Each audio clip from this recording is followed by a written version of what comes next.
Selamat datang kembali di pertemuan mendalam kita. Nah, kali ini kita fokus ke bagian 4 materi Anda ya. Judulnya soal membangun hubungan yang sukses. Ini area yang krusial banget kan? Sumbernya aja bilang sukses jangka panjang itu, hampir nggak mungkin kalau kita nggak jago bangun hubungan. Yuk kita bedah bareng-bareng. Siap? Siap. Yang menarik dari bagian ini tuh prinsip-prinsipnya tuh nyambung semua loh. Bukan cuma soal ya udah lo baik sama orang, tapi lebih ke komunikasi yang sadar, terus ada integritas, pemahaman diri, pemahaman orang lain. Ada teknik-teknik praktisnya juga kok nanti. Oke. Mulai dari mana nih enaknya? Mungkin dari dasarnya dulu ya, mendengarkan. Prinsip 48, be here now. Penekanannya tuh pada jadi tertarik sama orang lain, bukan cuma gimana caranya biar kita kelihatan menarik. Sering banget kita malah sibuk nyiapin jawaban ya. Bener banget, seringnya gitu. Nah, di materi Anda itu ada teknik 4 pertanyaan. Simple sebenarnya, tapi dampaknya dalam isinya. Apa yang terjadi? Terus gimana perasaan Anda soal itu? Bagian tersulitnya apa? Sama apa yang Anda butuhin biar rasanya tuntas. Ini bukan soal ngasih saran loh ya, tapi lebih ke ngasih ruang aja buat orang lain didengerin. Penulisnya cerita pengalamannya sama saudarinya. Itu nyentuh banget, cuma modal dengerin aja. Coba deh, Anda pikirin lagi, kapan terakhir kali Anda benar-benar dengerin orang cuma buat ngerti, bukan buat nyautin? Wah, itu dalam sih pertanyaannya. Oke.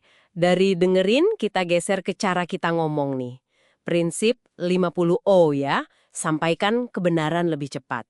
Ada penekanan kuat soal jujur, meskipun kadang nggak enak ya.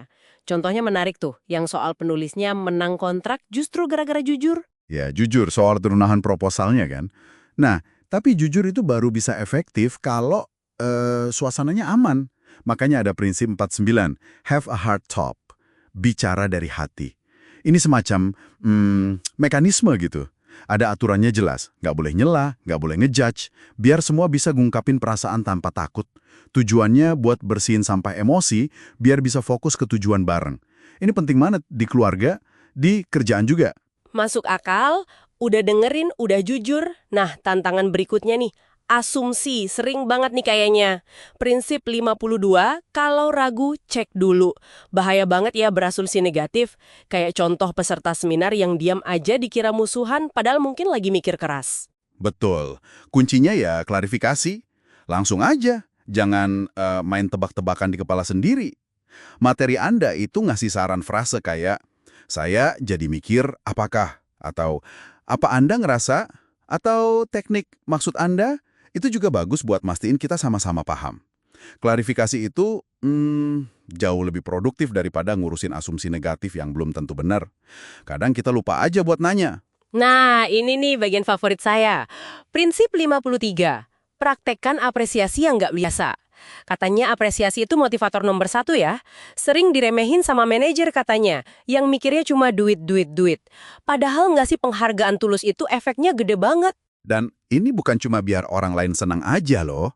Mengapresiasi itu nyambungin kita ke pola pikir kelimpahan, abundance.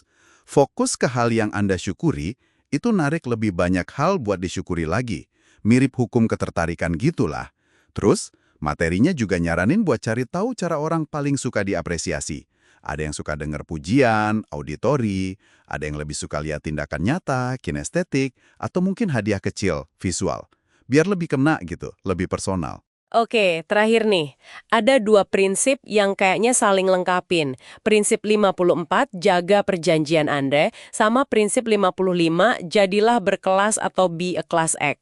Nepatin janji sekecil apapun itu, ternyata bukan cuma buat jaga kepercayaan orang, tapi juga buat integritas sama PD-nya kita sendiri ya. Tepat. Setiap janji yang kita ingkari itu kayak, ngikis harga diri kita sendiri dikit-dikit. Dan ini nyambung banget sama jadi class act. Maksudnya itu, kita beroperasi pakai standar yang lebih tinggi. Tanggung jawab penuh, konsisten, ngasih nilai lebih. Jadi class act itu soal karakter, bukan cuma sopan santun biasa. Dan karakter kayak gini, yang katanya bakal narik orang-orang berkualitas juga ke hidup kita. Oke, jadi kalau dirangkum nih ya, bangun hubungan sukses itu emang perlu usaha sadar. Nggak bisa tiba-tiba jadi. Perlu dengerin beneran, berani jujur, tapi caranya aman, Apresiasi orang lain, jaga integritas, sama selalu cek asumsi. Kelihatannya banyak, tapi saling berkaitan ya. Iya benar. Nah, sebagai penutup nih, coba kita kaitkan sama satu gagasan lain yang mungkin Anda pernah dengar. Gimana Anda ngelakuin satu hal, itu nunjukin gimana Anda ngelakuin semua hal. Cara Anda bangun hubungan, itu seringkali cerminan cara Anda ngejalanin hidup secara keseluruhan. Pertanyaan buat Anda renungkan nih. Dari semua prinsip hubungan ini, mana satu aja yang kalau Anda terapin konsisten mulai sekarang, kira-kira bakal ngasih efek positif paling gede? Nggak cuma di hubungan, tapi di seluruh hidup Anda. Coba dipikirin ya.